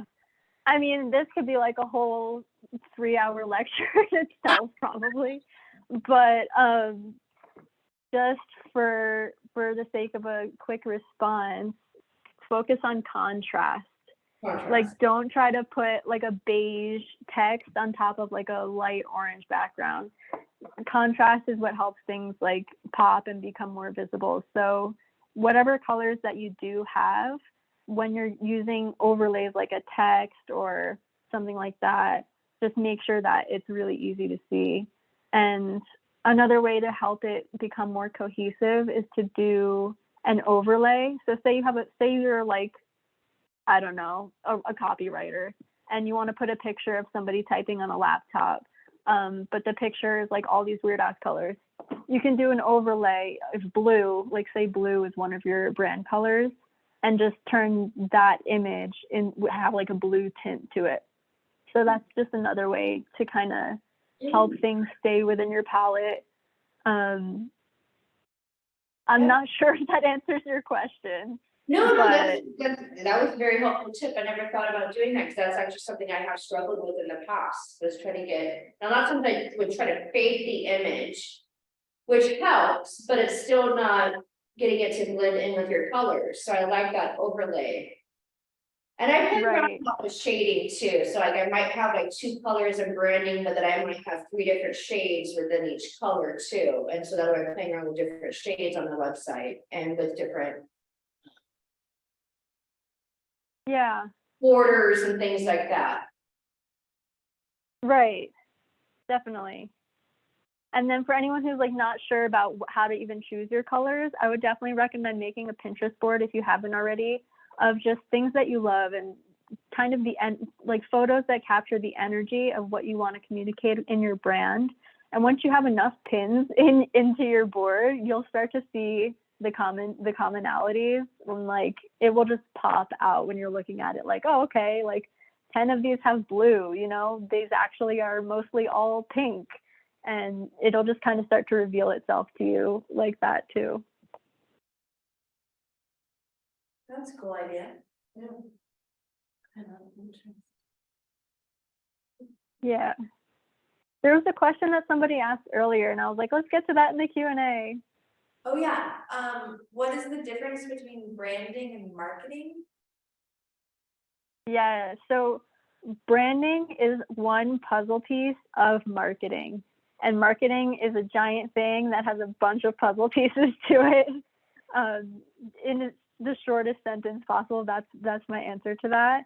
Because you know, there's so much you can do with marketing. It's like there's social media marketing, there's ad campaigns, there's email marketing, there's so many things that you can do as far as marketing, creating a website. But a brand is just one piece of that. It's creating the visuals and the messaging that you're putting into the market. So it's kind of like all of the groundwork and the foundational development that then gets shown to the world through the marketing.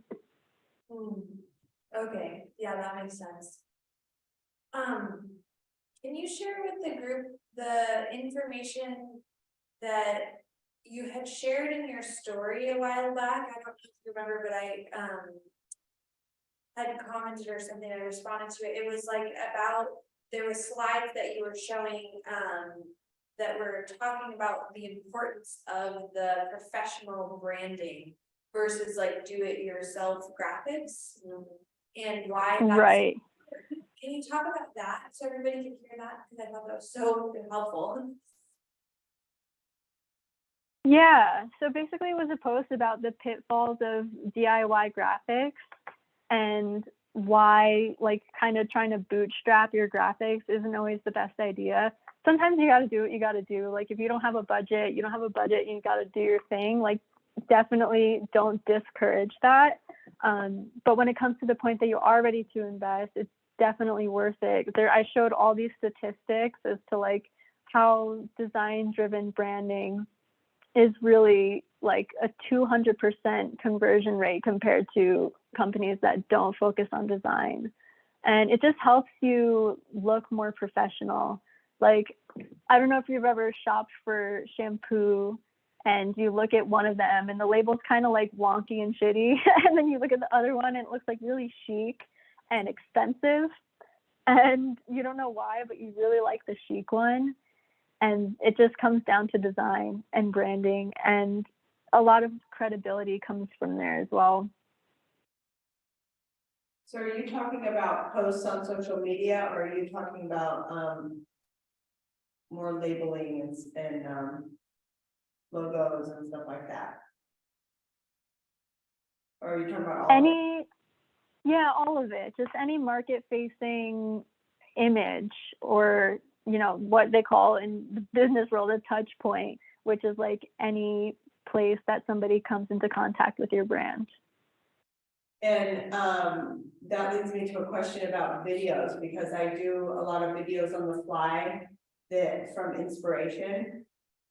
And so in that case, would I just get a really good editing app? Or how would I still be able to voice those inspirational moments and get myself seen and heard when I'm not just doing it on my phone and popping it on the thing? Would I do editing on the video then? I'm not sure I understand the question. So you said do it yourself. So what I took from that was like the videos that I take on my phone and then I just upload to social media, because I get these really inspirational moments where I know that people could benefit from listening to it, or an experience that I had or something like that. And so I take the video and I put it on social media. Well, I'm just taking it on my phone. I would consider that DIY. I'm just taking it on my phone and putting it on there. So what would help that? Would I get like a editing app to make it look more professional? Yeah, that could always help. That never hurts. Okay. But also, like when it comes to video, it's just so much more accessible these days. Like people are really enjoying like the rawness of just making a video and showing who you are, and just like not having it be so extra, so there's definitely a lot of value in that too. I think as long as, of course, like it's, what was that? So that, I was just sneezing, bless you. So that wouldn't necessarily be what you're talking about when you're talking about the DIY? Yeah, I guess I'm more so talking about like the graphic design and those aspects of it. Gotcha. Okay.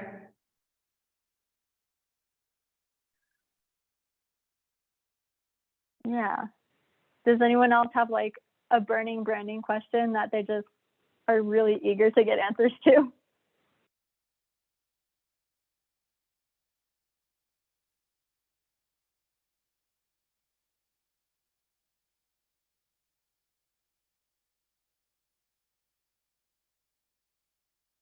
This might be a separate class, but one question that's kind of coming to me is is it worth it to try to use hashtags in a way to represent our branding?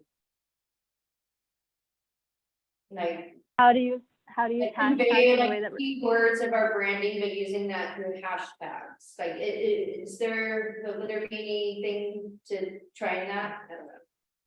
Yeah, are hashtags still relevant? Yeah, are they still like people? Yeah, I'm curious about that. I don't know. I know that's kind of outside of branding, but I was thinking about it, like in the past, I have used hashtags as a way of kind of conveying my brand, but I don't know if hashtags are relevant or if it's an effective way To of get people, communicating. to get people to brand. your page to follow you. Yeah, Right, yeah, at one point I read that you should create a branded hashtag. Right. For your personal brand, like have a special one that nobody else uses, you know, but then it's like.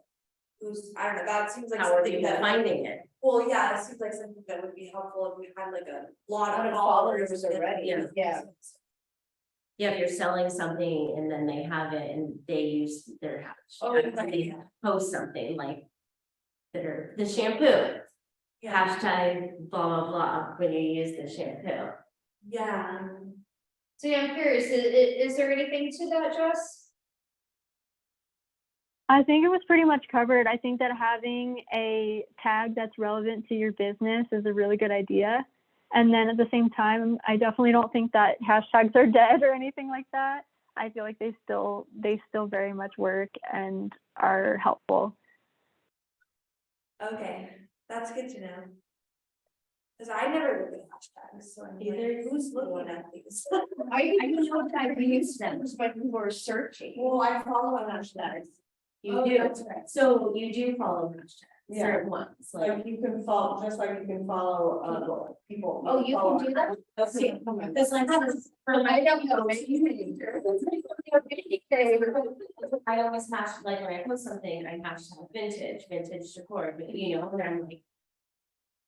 I don't know if that's going anywhere for people to like. You know, are they clicking on my vintage, on vintage hashtag, and looking at Oh, right, stuff, and then are they finding? and then, yeah, I don't know. You have a question, Yamuna? You're muted, can't You're hear you, muted. sweetie. Baby, you're muted. Can you hear me? Yes, we hear you. I heard you guys touching on it, but I don't know if I missed it. I left the pool. I'm over in the park now. About like I have my healing and like my witch stuff and like you know how you have different businesses and how do you merge that? Like is it just unique to everyone or like is there She I said, don't think that I feel like they have to be separate. she said finding a common theme that unites all of your passions, and I can see a common theme in your stuff, so I think that I think that you're pretty good. Finding a common theme that unites all of your passions. Or at least the ones that you want to put together in that specific business. Okay. There you go. What were the two passions that you had in question? Well, the healing, like all the different healing modalities, but then also, well, actually I have three. My like witchy stuff, like the spells and the rituals and like teaching about that. And then also, I mean, this one can be separate, but I also make junk journals, which it's kind of the same people interested in that kind of thing, but it feels so different too that I feel like they all three have to be separate. And I think that's what is trying to like get three things up and going instead of combining them or feeling like I can combine them. You can definitely combine them. Everything that you just shared is close enough and like within the same area of the market, which was essentially just like healing and magic and ritual, that you can for sure do all those things. Like the journal is a super magical thing, you know? So if you're creating a brand that's based on healing and ritual, for sure. So like, what would that look like? Like just being authentic and doing all of them? Cause that seems so like chaotic, right? On like on like one Instagram or getting eaten. Right. Well, that's where the whole branding thing really is helpful because it helps unify everything. So if you have a name that is broad enough that all of these things make sense within it, like say your brand was called like Ritual Arts, your healing makes sense for that, your magic makes sense for that, and so does the journal. So that's kind of the approach that I would take. I have a question about, like your, how does the username on Instagram relate to the branding? Like, should it be the name of your business or can it be something that's related or like, what's the importance of that? That really depends on like what the business is. Like I know some artists who have a really big following and they name their Instagram like just the name of their community. So like say their community was called like the coworkers, but their brand is called like Excel Now. They could make their username the coworkers because that's the community that they're building. So I guess it depends if your brand is community based or if it's just a brand or a company that has services itself. If it has services, I would recommend just doing whatever the brand name is. But, you know, there's circumstances where that username isn't available or something like that. So in those cases, you can make your tagline or, you know, some kind of creative variation of your brand name. Yeah. You can also just do your personal name too and promote your brand on there. It really depends the kind of structure of your business.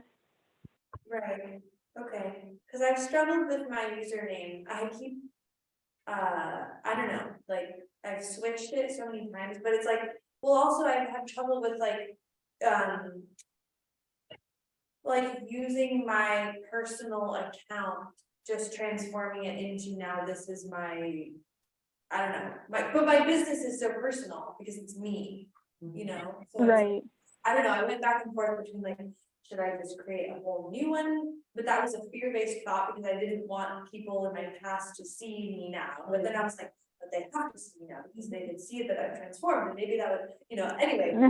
But so Yeah. but it was like, so I decided like, I'm just gonna go with the page that I've been using all this time and just like start talking about what I'm doing now and like, you know, putting myself out there, in that way. But then, yeah, so the username has been hard for me though. Yeah. In some cases, it can be helpful to have a personal page and also a business page. It depends really like what you're inspired to share for your personal page, and probably the connections that you have on each might be different too.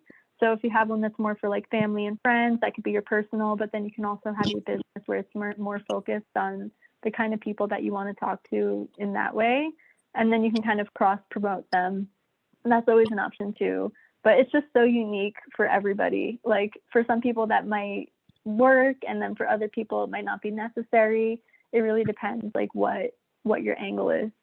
Yeah, I want my brand to feel personal because it is really personal and like I'm, you know, sharing from my heart a lot about my life and what I think I want.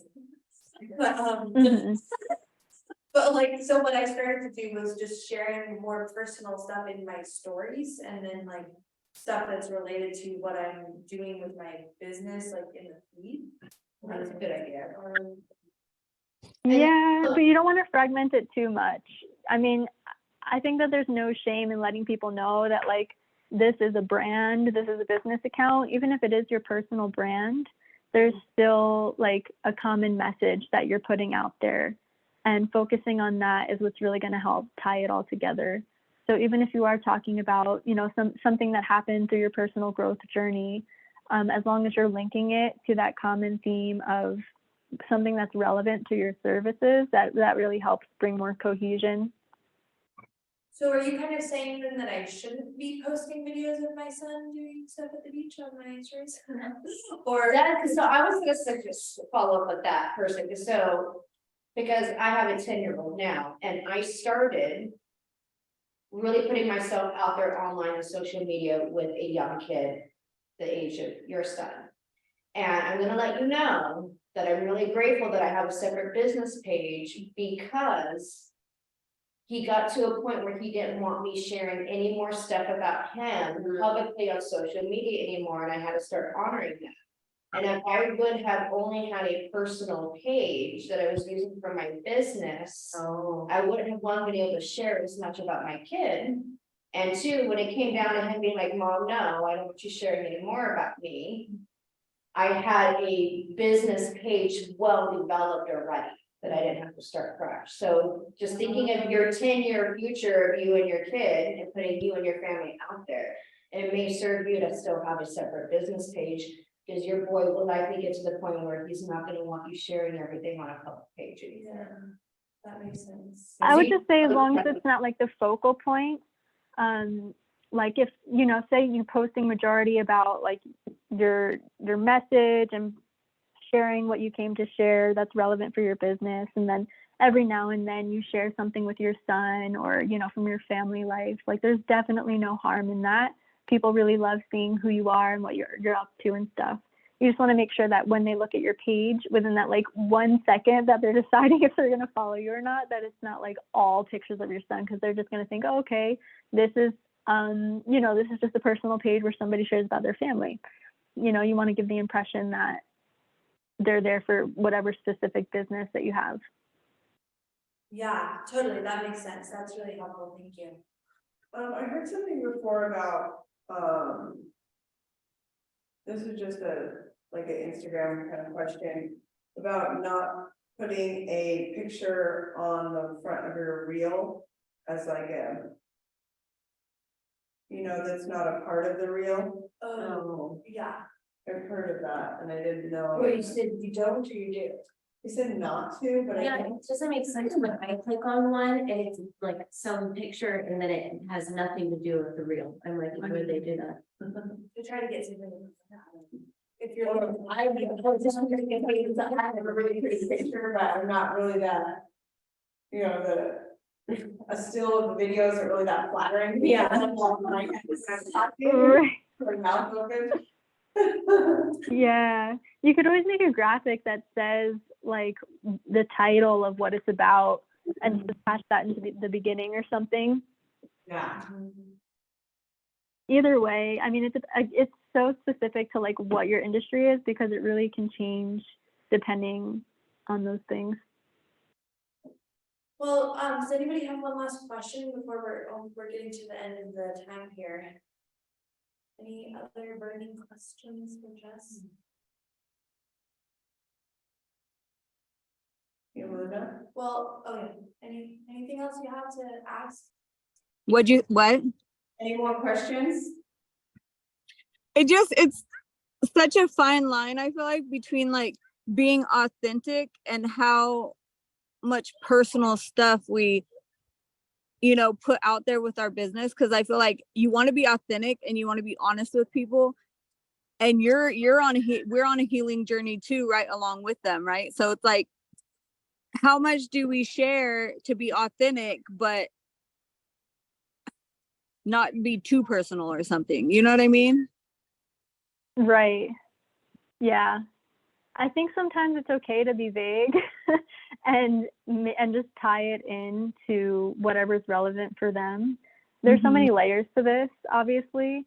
But you can just, you know, example, like I woke up this morning and I had a profound experience and it really helped me realize XYZ, you know, as opposed to like going into the profound experience and sharing all the details. You can just say that and then get to the point of what's relevant for them. Because at the end of the day, people are really just looking for that resonance. They're like, what is she going to say that's talking to me? What is she going to say that's helped me know that she's gone through this and that she can help me? So those are the kind of things that I would recommend focusing on when it comes to sharing personal stories.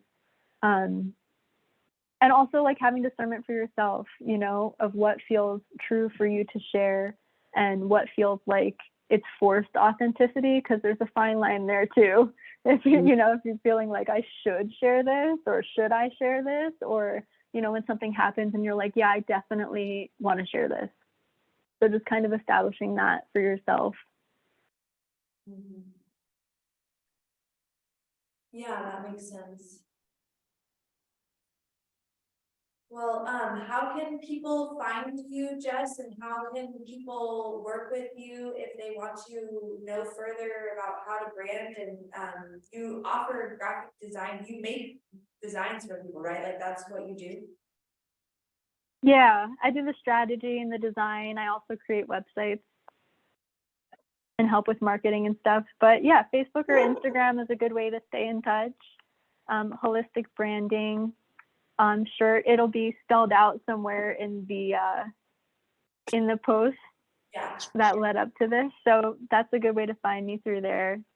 And then, yeah, I do have a special offer that I'd love to share with you guys here for whoever's inspired to go deeper. All of my clients start with something that's called the action plan package. And that's where I dive really deep into your brand and do a whole holistic audit of everything. We have a full consultation to start establishing your strategy and figuring out just like the kind of puzzle pieces that you have and create a plan together.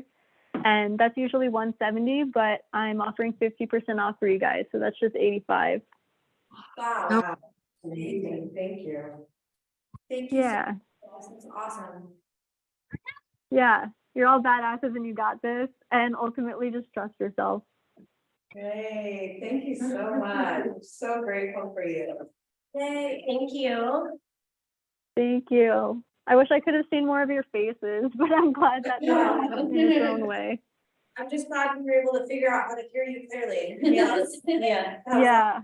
But yeah, thank you so much, and it would be great to have you on another time, if you want to like share some of your slides so we can see some of your work or something, or maybe you can send them to me and I can post them in the Facebook group so people can see some of your stuff there. Cool. That sounds good. I'd appreciate that. Cool, yay. All right, well, thank you so much, everybody, for being here tonight, and yeah, happy new moon in Gemini on Sunday. Wow. Oh, Saturday. It'll be Sunday somewhere.